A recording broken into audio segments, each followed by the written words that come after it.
Good morning. It is 7:39 a.m., and I am headed to work. You can see how light it is outside. I get to deal with morning traffic. Hi, my name is Darren. I'm a dad. I'm an airline pilot. I am a husband of a scientist, and I am headed to the airport to fly the longest flight I have ever done in my entire aviation career. I'm flying to Korea. Seoul, not Seoul, Incheon, South Korea, to be exact. This is a short call reserve trip, and it's not really a short call because I got awarded the trip yesterday at 10 in the morning, but I am a short call pilot. So, very long flight. And if you watch my videos, you know I like to prepare for flights that are like long flights by taking a nap before the flight. Like, going to London at 6 p.m., I'll take a nap in the middle of the day. Well, you can't nap for this flight. It's a 10 a.m. departure, right? 9 a.m. sign in. I'm always early. That's who I am. I live 10 miles from the airport. But again, I woke up today at my normal time at 5 a.m. We'll be landing in Seoul, South Korea. No, dang it.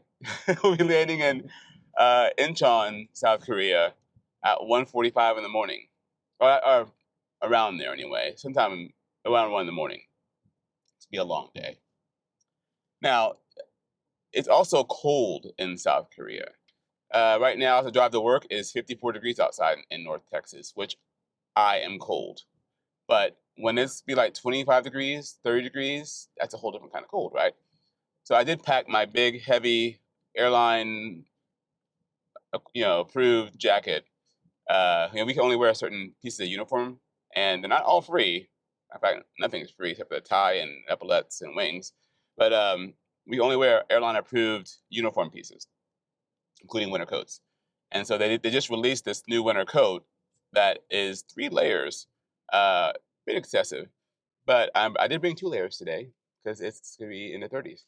Now, when we get to Seoul, we get there around 4:45 p.m. local time. So I'll probably be at the hotel about 6 o'clock local time. Normally, when I arrive, I take a nap, right? Because I've been up for a long time. But if I take a nap, then when I wake up, it's going to be like 10 p.m. local time. What am I going to do for 10 o'clock at night in Seoul, in Incheon, South Korea? I have no idea. So I'm probably going to force myself to just stay awake, do something tomorrow evening, and then go to bed at my normal time, wake up the next day,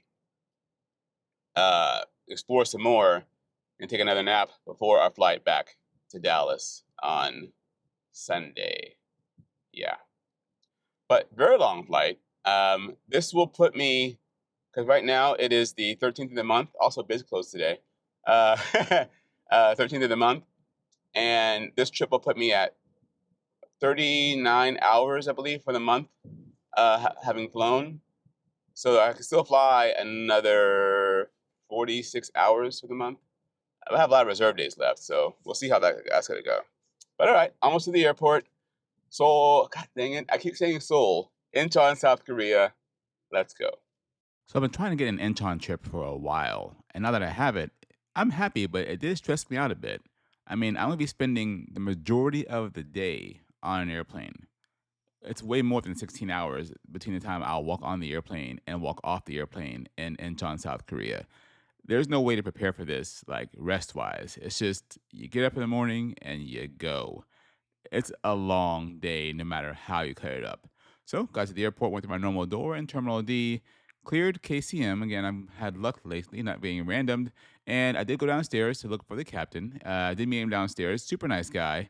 Um, he is very interesting. He's been out for like a while on medical. He just came back to the line beginning of this month. And he is one of the happiest guys I've flown with in a long time. He is super happy to be here.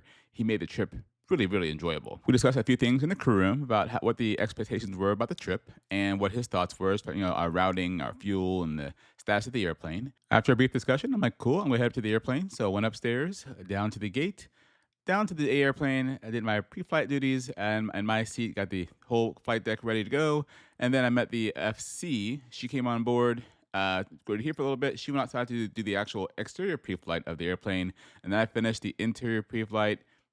Again, I'm here early. I like getting things done without having to rush. Once done, I had time to relax and wait for the captain and the rescue crew to arrive. It's currently 8:58 a.m. All done with pre-flight. Still by myself. FC came and went down to the outside, but long day ahead. Now, again, this is the longest flight I've ever done in my life. 6,400 nautical miles. Over 250,000 pounds of fuel on board.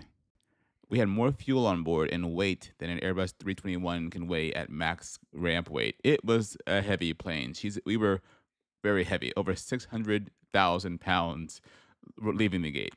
But very long flight. And as you can see, we did fly up north, up over the Alaska area, down by Russia, over Japan, and into Korea. This is the normal way I've always flown to Asia. Now, coming back, we fly more over the Pacific Ocean and closer to Hawaii. Why? Winds, right? The winds are much, much lower if you fly up over Alaska, headed to Asia. And of course, those winds are higher on our tail, which help reduce flight time and reduce fuel burn coming back from Asia back to the continental United States. Now, once we got closer, we did have a little bit of weird vectoring because someone messed up, wasn't us. But we came in on the Gukdo 2 Echo arrival. And if you look at the arrival, it's kind of made to go past the airport, turn left, do a downwind, and come back in to do runway 33 left approach. The approach ends at Incheon. Well, that's also an initial approach fix for runway 33 left. So it all kind of connects together. Pretty easy getting in and out for the most part. Standard language issues with other countries whose first language is not English. Nice arrival into Korea. Long taxi from the runway 33 left over to gate 49. This is the only gate we ever use here. We have one flight Emma airline to South Korea, and it is from Dallas. Deplaned the full airplane and made the long walk through customs and then outside to the gate area. Before I went outside, though, I did put on my jacket because I hate cold, and it was in the 30s when we arrived. I can't stand cold. And the cold actually kind of put a damper on the whole overnight because I hate walking outside in the cold. But if you didn't know, the airport is kind of on an island. So it's a pretty good long bus ride into the city to go to the hotel. All right, it's currently 5:30 local time, 2:30 a.m. in Dallas. Very tired, but going to go out with the crew to get something to eat. Because if I stay in this room, I'm gonna go to sleep pretty quick, and I don't want to go to sleep just yet. Very long flight, stupid long flight, crazy long flight. But hopefully I'll do a debriefing here when I get back from taking a walk with the crew. Okay. So the other pilots decided to go out for dinner, and I was invited to join them. So we went to a restaurant first, and it wasn't something that they were wanting to eat at. So we all kind of hung out for a little bit, and I wasn't very hungry. So I said, you know what, guys, I'm going to call it a night. And so I left them and then headed back to the hotel. Then I decided I should probably have something in my stomach. So I did go to a local grocery store, get a few snacks, and then headed back to the hotel. Again, it was so cold outside. Again, Incheon, this whole area is a beautiful city, very easy to get around, very pedestrian friendly. But back to the hotel, and one more debrief before I go to bed. Okay, it is now 7:45 p.m. local, 4:45 a.m. in Dallas. Still awake. I did go out with the crew for a bit. Nice to go out with the crew. Haven't done that in a while. Again, the captain's an awesome guy. So is both FOs. The captain's been here like 30 plus years. Probably like 35 years, 40 years. The FO, FC, second wave pilot, she's been here 25 years and can just now hold this trip. Very senior airline I work for. But nice crew. As far as getting over here, it was a long flight. It seemed like it never was going to end. We were weight restricted leaving Dallas. And it was not a performance issue. It was we can't be heavier than the plane is allowed to be heavy, right? So, we had, because it's a long flight, plus alternates and lots of fuel planning involved. So we were maxed out on fuel. I think it is totally safe. It's just, if you don't know about how flights work, you have to be able to go from point A to point B and then to your alternate, right? But still land under max weight at point B without having to go to point C. So there's all kind of contingencies involved. So we couldn't take everybody that wanted to come. We got all the paying passengers that some non-revs couldn't get on. And we couldn't make the crossing restriction out of Dallas. So we had to get a heading for that. Normal. But climbed out and, sitting in the seat for a couple hours, took a break. Then I had a nice long break. I went to the seat for that one. Probably already told you about that. Took about a 45-minute nap, then watched some Doug DeMuro and the other podcast guy, Smoking Tire podcast with Doug DeMuro. He does it every year. Relaxed, went back up front again for a longer time this time. Almost 4 hours on my second stint up front. And then I had an almost 4-hour break after that. And for that, my second break, I did go to the bunk and I slept really good. Really good. Like, I was out. Woke up about an hour before my break was over. Went to the seat. Had some udon noodles. Showed you that probably already. And then went back up front. And it's weird that this flight was daytime the entire time. Like, it was always daytime. It never got dark. We said it's going back. But coming in here, normal language barrier issues. They speak English, but they it's not their native tongue. So a little bit of a language barrier issue. Then we had to get a vector off course coming in on final because of someone messed up. I think it was another U.S. airline messed up. So they had to take us off our 3-2 left and back on the 3-2 left and yada yada. Captain made a great landing. Fantastic, like better than butter landing. And again, he's only been back in the seat since December. He's out for medical for a while. So being back and this greasing it on, awesome. I did tell him that I have stock in Goodyear and Dunlop, so my landings tend to be more firm. Yeah, that's my joke. But I'm going to stay awake for another 40 minutes because then my wife will be at work and I can call her and then I'll go to bed. Because if I stay awake till 9 o'clock local time, I can hopefully sleep till 6 a.m. local time. We'll see. But very long flight. Oh, I did go to the local grocery store. They didn't have my mango, but I got some orange juice. This is all carbs. I think these are honey cakes. I did Google Translate. Some sweet ginger snack. And then it said this was chicken and pork and sausage and beef or something. We'll see. But yeah. Well, I'm exhausted. When I'm out with the crew, I didn't eat because I wasn't that hungry. But now I think I should have something small in my stomach. So that's why I got food. Okay, it continues, and this short blends in with the background. All right, and good morning. It is the next day. It is 7:17 a.m. Sunday. This will be a very long day for me. I slept okay, not great. I had the room set at 68 degrees or 20 degrees Celsius, right? It never cooled down. And I got really hot. And I looked at the little display. It's a fancy computer for the room. It said the room was 78 degrees. I'm like, well, that's not 68 degrees, is it?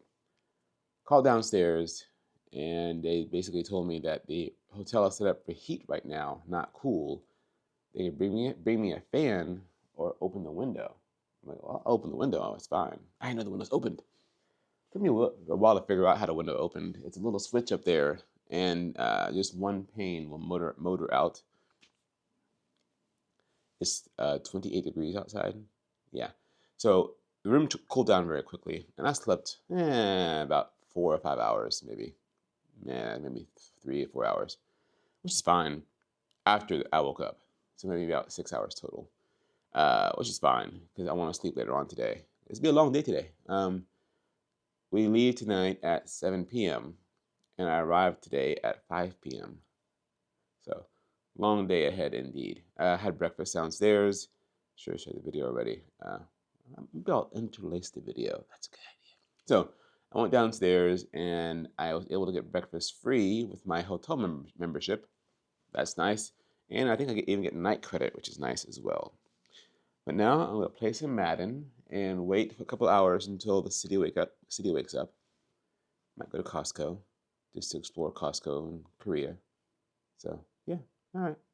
Good morning. So I packed up my little over the shoulder bag. I use this bag in flight and in the city. It's very useful. I can put water, my cameras, snacks, whatever, batteries inside the bag. Over my shoulder, it's very secure, limited pockets for pickpocketing, but not really worried about that in Korea. They have a great, what they call a central park in town. It's a very beautiful park. It was very empty. I only imagine because it's cold and it's a Sunday. But I walked around the park, didn't see many people out here, but it's nice to kind of just relax and chill and, of course, get my steps in. The whole downtown area, again, it had to be because it's Sunday and it's cold, it was vacant, almost like a ghost town. I felt quite alone in the city while walking around. But eventually, I did find myself over at Costco. It is a very big store. And when I entered, I grabbed a shopping cart and I thought it was 2 stories tall. So I didn't read the sign. If you watch the video, you see the sign. But I grabbed the shopping cart and went to the second story. No, it's not a second story. That's where the parking is. And it clearly does say parking above the sign I go under. Anyways, I walked around the store. It is a giant store. It's very similar to the US Costco's in design and the products layout, but they have more high end stuff here. And it's more unique items that they don't have in Costco United States. And they have a giant seafood section, like ginormous seafood section. They did have samples as well. They're also giving out samples of alcohol, and I had to be careful. I didn't take any samples at all, but I'm like, I can get no. I'm flying later today, but I did go to the. I wanted to buy a few things, but I almost like 2 things I want to buy. I said that's kind of silly to buy two little things. So well, I'll go to the food court, and they had churros at the food court, one, and a mushroom soup. And everybody's buying this mushroom soup. I said, well, it's cool. So I love a good bowl of mushroom soup. So I stood in line. And I took pictures of all the signs so I could show the employee what I wanted in case they don't speak English because I don't speak Korean. But then I saw a sign about 2 people back, and it said Hyundai credit cards or cash only. I'm like, well, I don't have cash and I don't have a cash card because they have a cash card at the hotel. I could get put on like a little money card, but I didn't get one of those. I only have my Costco Visa. So then I went, well, crap, I guess I can't buy anything. So I got out of line and left. And I later Googled and some people told me that no, you can use your Costco Visa anywhere in the world. So if I go to when I go to Korea again, I'll go to Costco and I'll get the mushroom soup. But yeah, but I walked around the city for a few more, about half an hour more. Again, a very empty city, very clean city, very pedestrian friendly. Went back to the hotel, and then I was done being outside because I hate cold.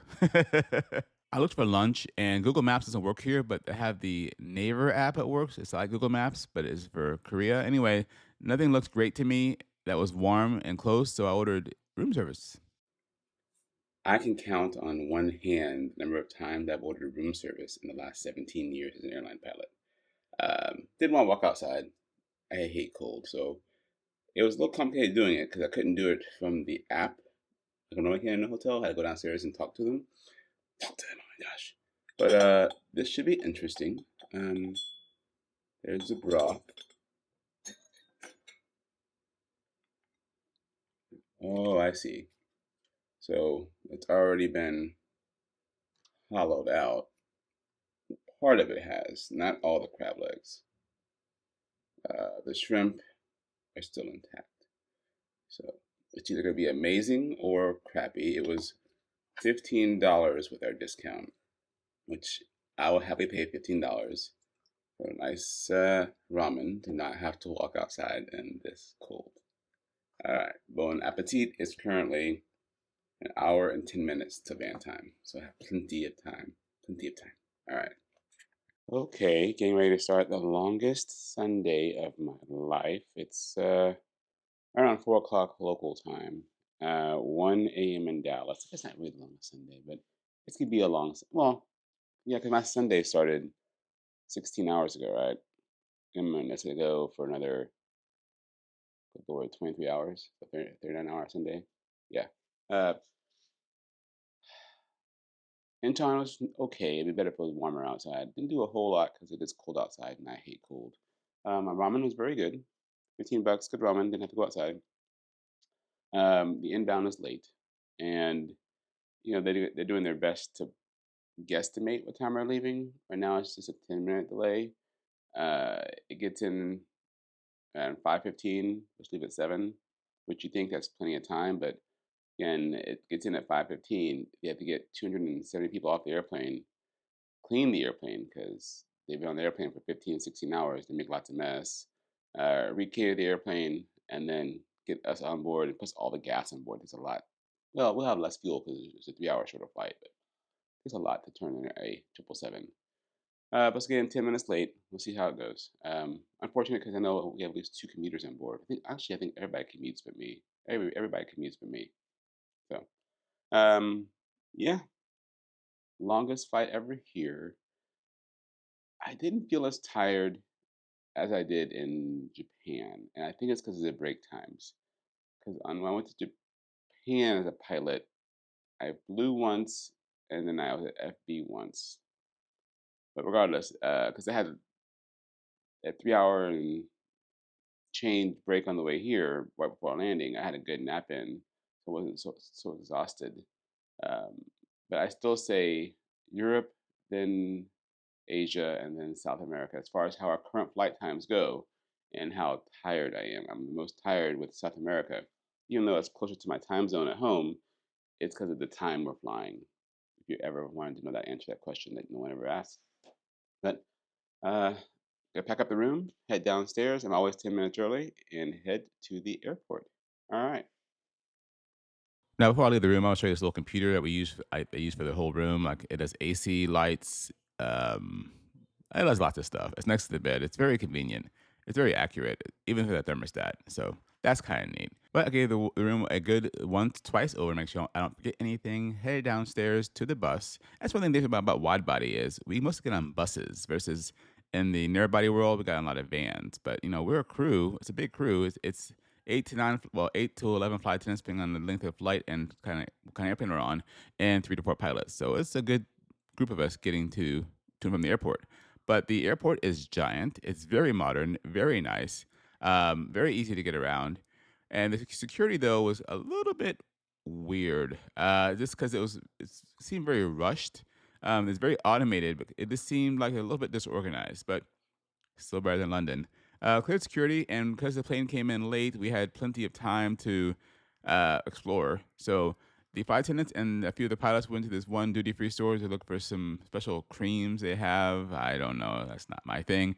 Me and the FB went to go look for food. I wasn't starving because this whole semaglutide stuff I'm on, but I went and looked, and I found some neat, fresh foods, but nothing I really wanted to buy. So but it was interesting. Again, giant airport, very, very modern. Eventually made it to the airplane and started getting everything ready to go. It's quite normal for wide bodies to let the pilots on first and then the flight attendants because our area is pretty easy to get cleaned. So went up front and got my seat ready. Again, I'll be sitting here for 14 hours, right? But it's not just me. So what's weird is like I always get my seat the way I want it. So like I'm adjusting the pedals. It's a crank, and then I'll move my seat up and down to make sure I'm in the right position. And I sit so much higher on the 777 than I do on any other plane.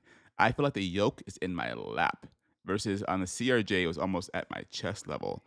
But I'm getting armrests and looking left and right to see if I'm sitting at the right height, at least for takeoff, because once I go on break, the FC will sit in my seat and she's going to move my seat. But I do the same thing to her if she was if she was flying. Now, our gate was very close to the runway 34 right, and we were so happy to have that because it's a very short taxi. But there were some delays and getting pushed back because we had some communication issues with our ground crew. So we lost our takeoff slot. We had to go to 33 left, much longer taxi to that side of the airport. We also got a new departure. We got the Igoba to Echo departure. And I want you to look at this chart here. The North Korea is just north of the EGO 55 fix. It's very close, 5 miles away. And there are warnings in our manuals that you don't go over there because you could be targeted by their anti aircraft weapons, right? So you have to be very cautious. Again, they do have speed restrictions on the departure to make sure you're not going too fast. So you can make that turn to not overshoot the turn to go into North Korea.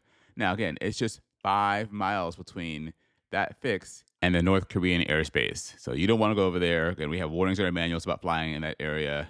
You can be targeted by anti-aircraft weapons.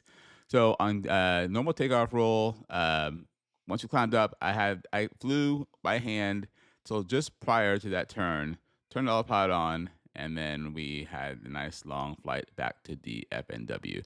We did hit some pretty good turbulence over the Pacific Ocean. We flew in a pretty straight line to make up as much time as possible, but we hit some monster turbulence. Now, nothing severe, but extremely uncomfortable turbulence. Again, turbulence is more uncomfortable than it is unsafe. We just slow down, ride out the waves, and then once it smooths out, we keep on going.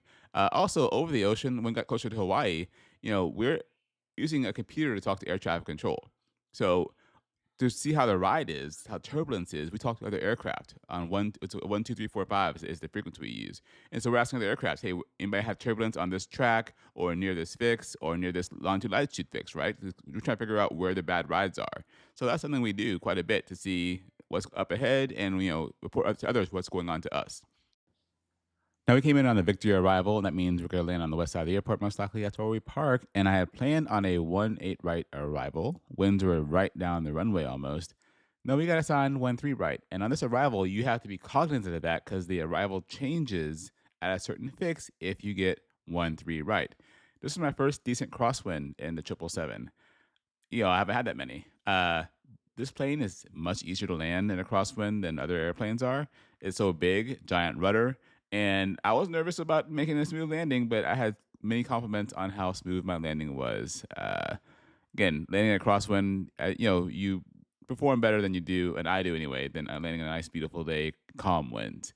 But got to the gate, all the 3 commuters ran off the airplane. I cleared customs, hopped on an employee bus, went out to my car, and now for the debrief. Okay, it is 6:09 p.m. That was a long trip. With a very senior crew, all nice people. But that was a long trip.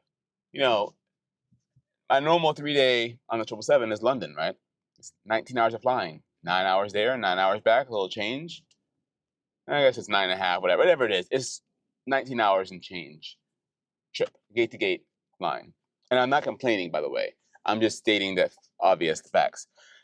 This trip was over 28 hours, right? On the way there, I got bored on my breaks. So let's start from the hotel. So we left the hotel on time. And the airport's kind of on an island, right? So little drive to the airport. Got there, the inbound was a little bit late. Is what it is. Ching!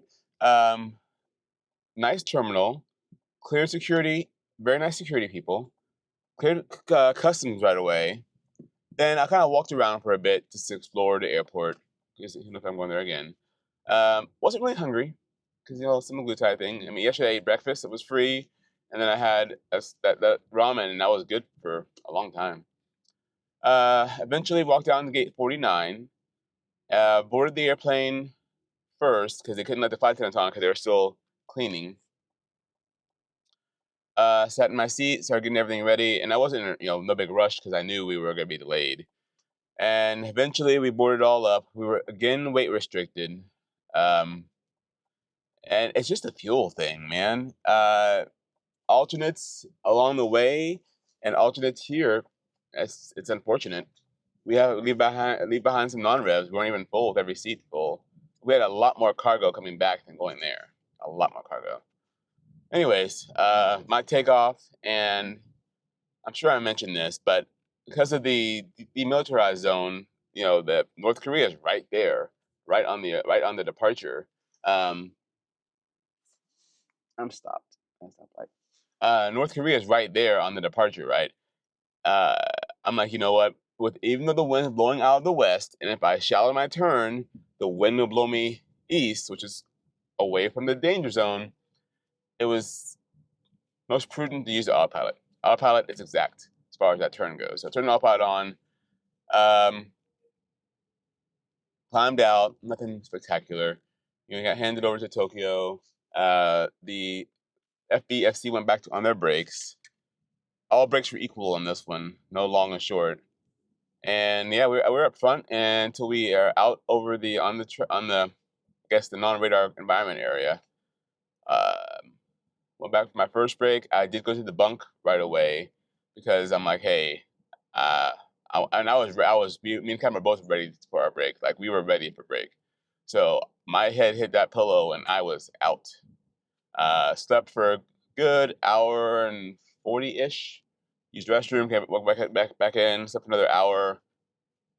Then I was getting ready to go back up front. Swapped with the FBFC. And then once we swapped, we hit some good turbulence. Pretty good turbulence. And it got really rocking and rolling about an hour and a half later. We were north of Honolulu, and we saw it on our weather app about the predicted turbulence, and it wasn't severe, but it was moderate with some good jolts in there. The autopilot remained on the whole time, but I was having to help the autothrottles because it was such a big fluctuation in speed and turbulence, and our window was so small. It wasn't horrible. I mean, we were at flight level 3, we were at 35 when it started, and our max we could go was 39 at the time with our weight. So we had a good gap between where we were and our max altitude as far as performance goes.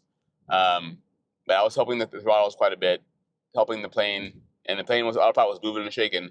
We were only going plus or minus 40-ish feet at a time. It wasn't crazy, but it was very uncomfortable. And so when you're out and on radar, ATC has no idea about turbulence. So we're talking to other planes. And there's another flight from our airline that we thought was ahead of us. This is a 78 from Shanghai. They're actually behind us, but we thought they were ahead of us. So we were getting reports from them, and they're saying it's smooth. And then we actually talked about our lat long, and they were behind us. So they said, "Hey guys, just so you know, at this fix, you could get rocked and rolled." They were at 39,000 feet. And sure enough, they got rocked and rolled quite a bit. It lasted probably 15 minutes of rocking and rolling. Very uncomfortable. It was clear of turbulence. We climbed up to 38. Couldn't go to 39 because they were at 39. And we're just along for the ride. Finally got cleared of the turbulence. And had another half an hour or so, then my break was up. It was time to go break again. For my second break, I went to the seat. I didn't want to go to the bed again because I'm like, it's at this point it's like noon in Dallas, 1 o'clock in Dallas, something like that. I'm like, I don't need to go. I want to be awake. So I did take a small nap in the seat, but I didn't sleep in the seat. But I watched some Dignation and listen to some Dignation. They hit a little more turbulence, but nothing crazy. And then it was my turn to go up front, and I thought it was an average landing, but all three crew said it was really good. I'm like, okay, y'all just being nice. But even flight attendants came up and said that was an amazing landing. So kudos to me. But of course, all three people I was flying with were commuters. So they were all, we got to the gate and they all kind of scurried out, and I was in no big hurry to leave. But cleared customs and now headed home. I am off for 2 days and then on again. I'm going to show my stupid hook broke again on my suitcase. My kit bag was not anywhere near overstuffed. I lowered my bag from the bus to the ground, and the damn metal snapped again. I am so annoyed. I have one backup at home I can use, but I'm not going to recommend this stupid Luggage Works anymore. You think a premium bag would hold, it ain't holding. So I know I have one hook at home I can use for my next one. It's a plastic one, but I'm going to have to figure out a better solution because this is ridiculous. It was lowered a few feet and it just snapped right off. So annoying. All right. Do I want to do Incheon again? I would like to do Incheon again, not wintertime. I think I still want to be FO because I don't want to be FBFC because it's too hard to get ready to go to sleep at 9, 10 in the morning when we leave. But I wouldn't mind doing it again, but I want to do it in the springtime. Okay. Head home. Darren, take it from here. So yes, that was a long trip. Long trip. That's all you can say about that. 28 hours on an airplane in 3 days versus 19 to London in 3 days. Is what it is. Happy to go again if I can ever hold it. Right now, I'm too junior to hold that as a line holder. I can hold London and just London, but I can trade into other things. That's a video for a different day. As far as my compensation goes, I made $84.42.98. As far as reserve pay, what it would have paid if I was paid, but of course I'm reserve. As far as my international pay, it was 144.37, and then my per diem was 193.23. Once again, long video. I appreciate all your support. Click like, subscribe, comment if you can. Have a great day, and as always, thank you for stopping by.